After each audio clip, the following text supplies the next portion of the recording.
Okay, well now let's take a look at how to actually get VoiceThread into Moodle. You already know all the basics of how to create and comment and how to get around, so this is really just about how to actually build the connection into your course. When you're ready to place a VoiceThread link, you'll have to turn editing on so that you're editing the course. And there are going to be 2 steps to this process. Step number 1 is simply placing a link in the course. I've already done that a few times here. And step number 2 is to actually click on the link and configure it. For step number 1, I would add an activity or resource, come over to my external tools, and find VoiceThread. Then I will add that. It will open up the editor for me, where I can give this activity any name I would like. And that's really all you have to do. Just give it a name if you would like to, or you can just leave it as VoiceThread. And then you can come down and go back to your course. And that creates the new link for you right there. Now you can also include an icon. For example, I have put a VT icon next to these. You saw that earlier I didn't add an icon and it just gave me this puzzle piece. But if I go back in and I edit this link, here we're going to see that if I expand out the options under General, I can scroll down and I can add an icon URL. So I will add that, and we can provide this information for you. You guys have that in your resources as well. And when I save and go back, we'll see that that's how you actually get an icon to appear. So that's purely aesthetic. It's up to you, but you can place that if you'd prefer. Then step number 2, after I have added the VoiceThread to my course, is to click on the link and decide how it's going to behave for my students. So here I see that there are 4 different options. In the top right corner, I have VT Home. And if I select this option, it means that when my students click on the link that I just built, they are going to see VT Home. If I drag this window away, that's this right here. They would just see their own home pages. And that's really great if you want to simply build a portal into VoiceThread. They would see all of their content, they would see all of their courses. But you might want to narrow it down a little bit, because it could be overwhelming, especially for new students, to see a whole bunch of content and not really know where they have to go once they get there. So the course view is a great way to narrow that down a little bit. That shows you only the content that has been shared with your entire class group.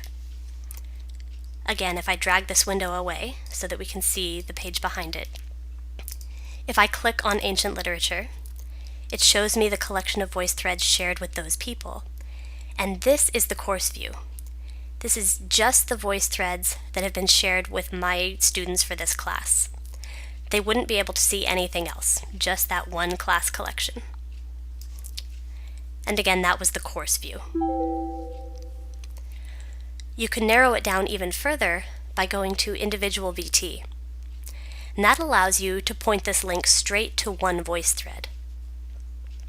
And that means, again, if I drag this away, for example, if I wanted this VoiceThread to be what my students see,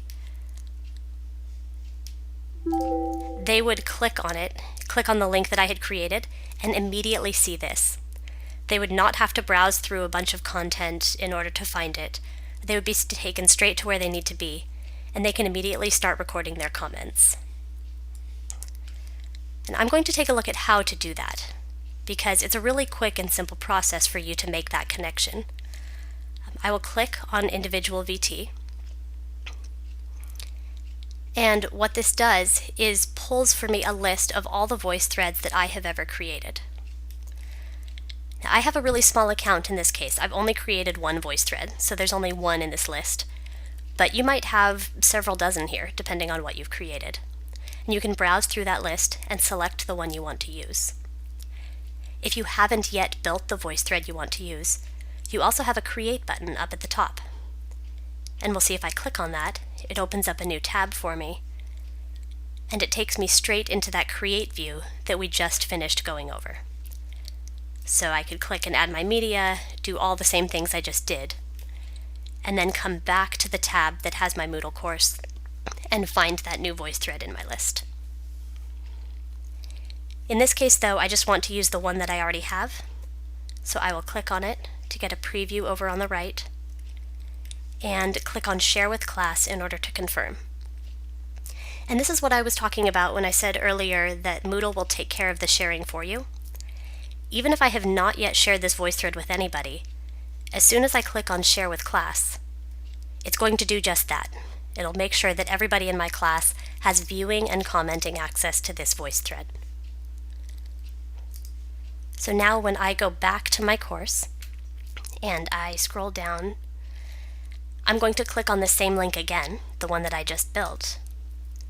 But this time around, we're going to see that it behaves in the way that I just decided, which is to display the one VoiceThread that I had selected. It'll be embedded right here in this main space, and I still have the ability to click on the record button and record all of my comments. So that's how you build the connection to just a single VoiceThread. The last thing I want to go over, though, and I'll go back out to my course to do it, is the Gradebook integration with VoiceThread. What we've talked about so far is all non-graded options. But if you want to actually have a gradebook entry for your VoiceThread and have that all tie together, that's when you would have to use the assignment builder. So I'm going to go in and use assignment number 3 for this, because I know this is one that I haven't configured yet. And when I come to the setup page, that's when I use this 4th option. That's Gradebook Integration. There are 3 different types of assignment that you can set. You can have students create a VoiceThread and submit them for you. You can have students record comments on a VoiceThread that you've created, or you can simply have them watch a VoiceThread that you have created.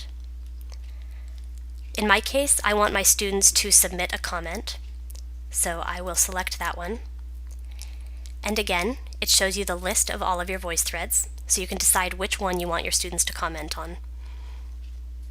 You would click on the one you want to use, and down here at the bottom, you can actually give the assignment a description and set the number of comments you want students to make. So while we talked earlier about not being able to limit the number of comments, you can at least set a minimum requirement. I could say that all of my students must record 2 comments, unless if they don't record 2 comments, they will not be able to submit the assignment at all. So that's where you do that. And then as soon as I click on Create Assignment, that's going to set everything up. And again, you have the option down below to share the assignment with your class. It's enabled by default because rarely do you want to set an assignment without sharing it. And just click on Create, and we're all done with setting that up. Now when I go back to my course and I click on the link again, we're going to see the grading interface. So we'll see where I'm able to actually evaluate my students' work and submit the grades. So over here on the right, I have my list of students. This is my roster. Yours will obviously be bigger. I just have 3 students in this class. But they are listed over here, and they're subdivided between those who have not submitted, and obviously none of my students have, this is brand new, and those who have submitted. For students who have not submitted, you have a Remind button over here on the right, so you can remind them by email to submit their assignment. And for the students who have submitted, I can't see it in this case because nobody has submitted yet, but you would see the student's name appear instead with just a little text box right here on the right. And that's where you would type in your grade. So I would click on the student's name, it loads their assignment submission over here on the left, again embedded in this space, and then once you decide what grade they deserve, you enter that grade here on the right, Just hit enter on your keyboard, and that grade will immediately be recorded in the Moodle gradebook. So all of your evaluation happens right here.